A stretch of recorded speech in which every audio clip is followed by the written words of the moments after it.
You are Comrade Ivan Ivanovich Privalov. In 1961, you were selected for the Zhukovgrad Internaut Exploration Program SSSR.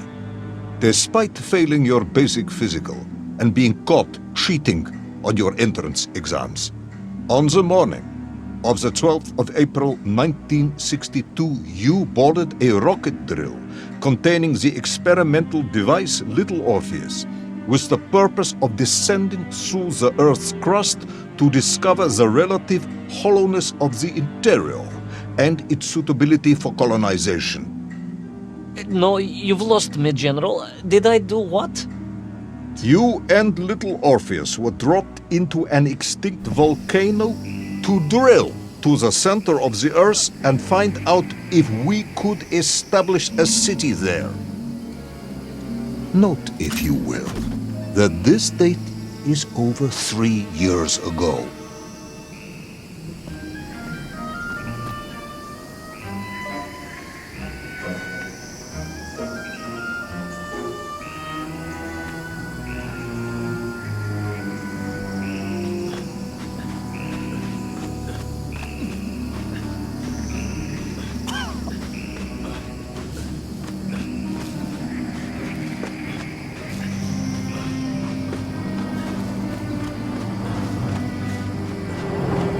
Ivan Ivanovich, can you describe Little Orpheus to me? Of course. It was large and round and had something of a disagreeable smell. I was referring to its technical specification. Well, General, I am no man of science, but it had this radio thing that I was supposed to use to let the surface know I had arrived.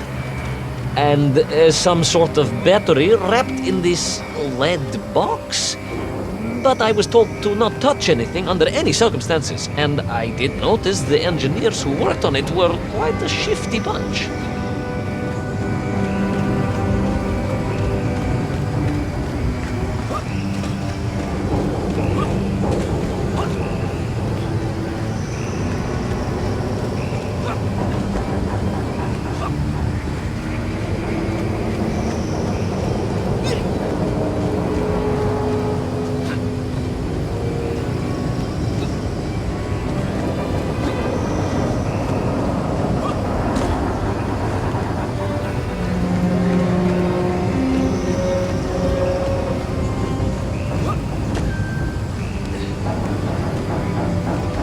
The Little Orpheus device contained a radio transmitter capable of sending a signal through miles of solid rock. In order to boost this, a powerful energy source was required. An atomic bomb, Comrade Privalov. An atomic bomb that you have lost somewhere below the Earth's crust. Ah, yes, that bomb. Of course, General. I can explain everything. But it is a long and somewhat complicated story. And let me assure you, this is not a case of milking chickens. But you won't understand where your bomb and Little Orpheus has ended up unless I start at the very beginning and you let me tell you where I've been for the last 3 years.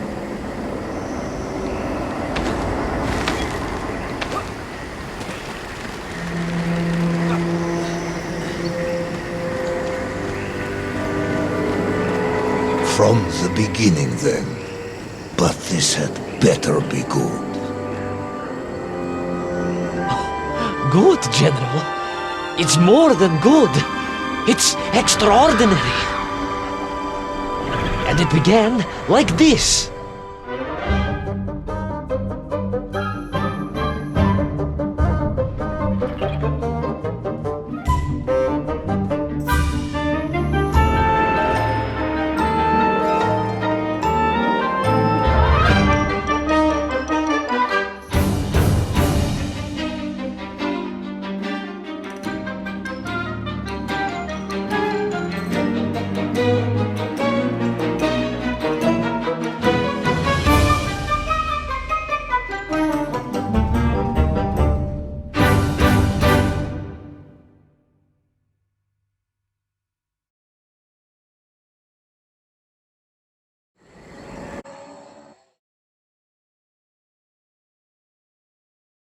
An extraordinary sight. I realized this must be the fabled land of Plutonia, as documented by the brilliant scholar Obruchev. A trail of destruction carved by the rocket drill led down into the wild and mysterious jungle. The rocket drill itself must have snapped in half somewhere below Kamchatka, and Little Orpheus bounced out and became lost in that prehistoric forest. If I was ever to get home, my mission was clear: to find Little Orpheus.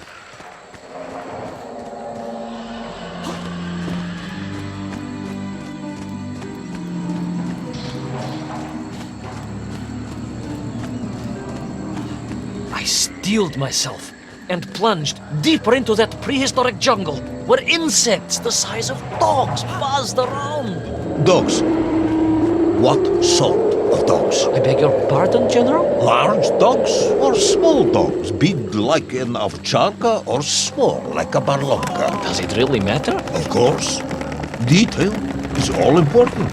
Ovcharka, General. The size of an ovcharka. I find that very hard to believe.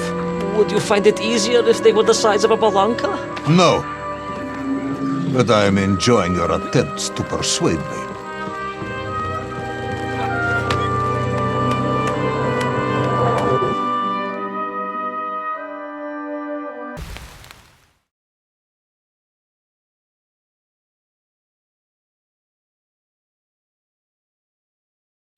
Terrible lizard intent on making a snack of me was none other than the most awful of the monsters, the Tyrannosaurus Rex. Oh, now you are an expert on dinosaurs.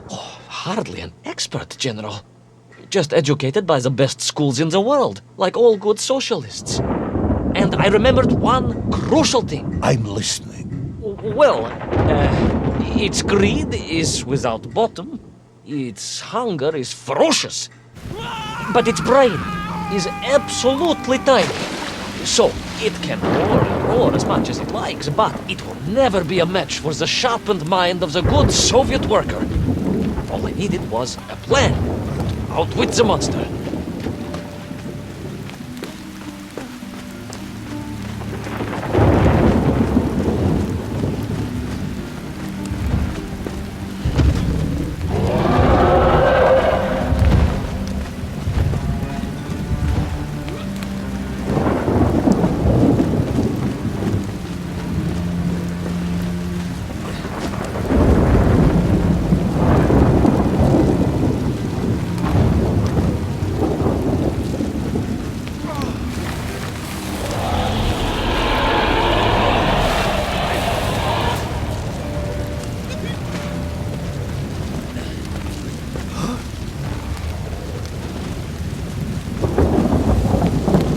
Imagine my shock and surprise to find in that clearing the last part of the rocket drill.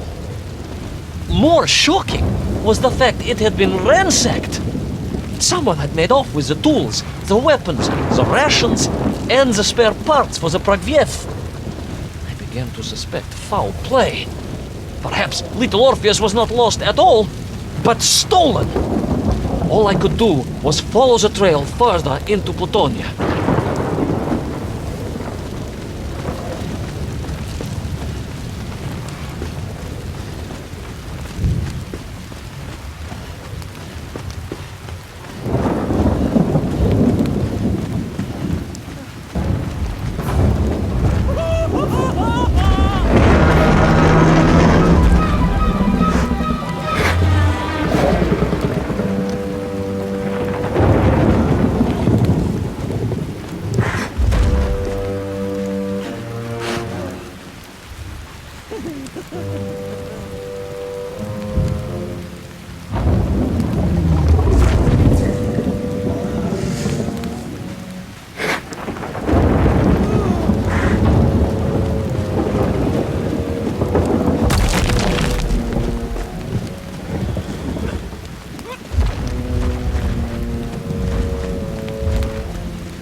So we all agree this was the fabled land of Plutonia, do we?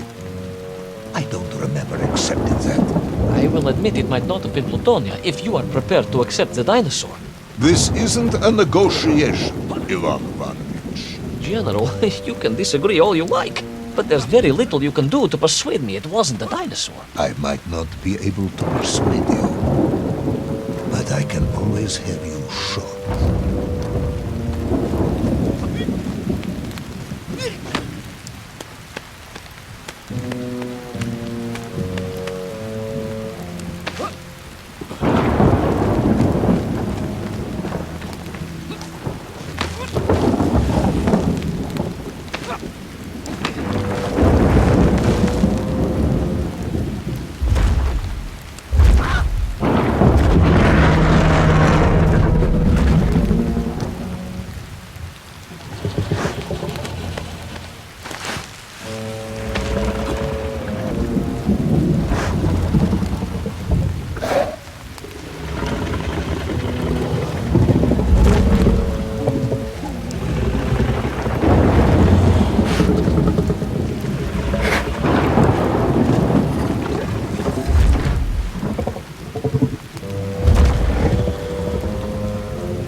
You hid in an egg. Yes, General. I hid in an egg. I am glad to hear your military training was not wasted. If only I had a single legion of men as brave and ingenious as you, with only 100 men equipped with eggs to hide in, we could roll across Europe in a day. General, are you mocking me? You are as sharp as you are brave, Tavarish.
couldn't believe it. I still struggle to believe it. A whole lost city, buried in that jungle deep below the crust of the earth. Who would have thought it was possible? Who indeed?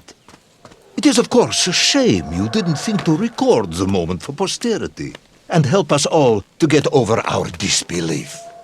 But I did, General, I did! My training was excellent, and I immediately took out my комсомолец and began to document all I could.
So, where is this camera now, then?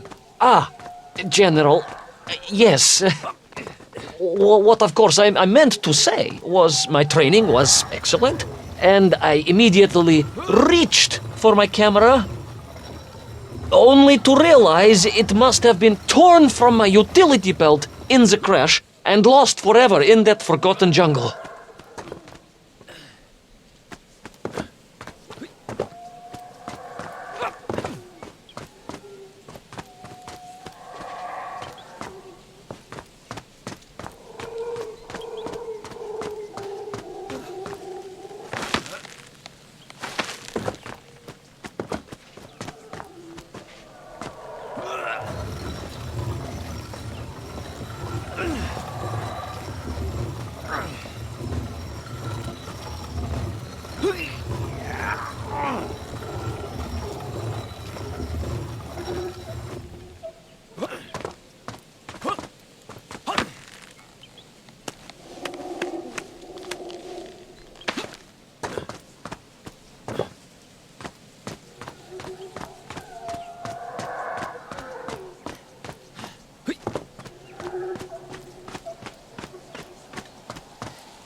Horrendous beast had returned and was hungrier than ever. Perhaps it was angry it had been fooled by an egg-wearing idiot. That is unkind, General. It may have been small of brain, but it was grand of stature. Whereas you, Ivan Ivanovich, are lacking in both departments.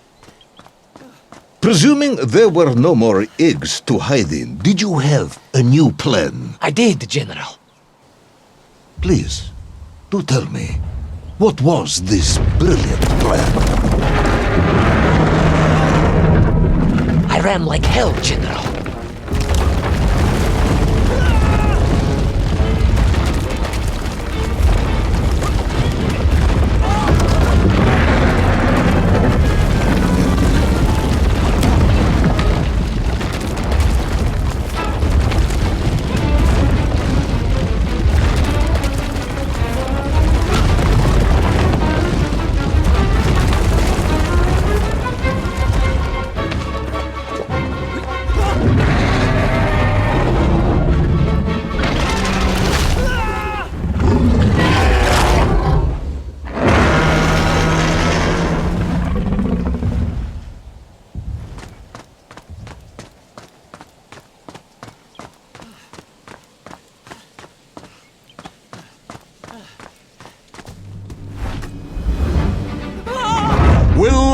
intrepid yet doomed hero survive the jaws of the ferocious dinosaur?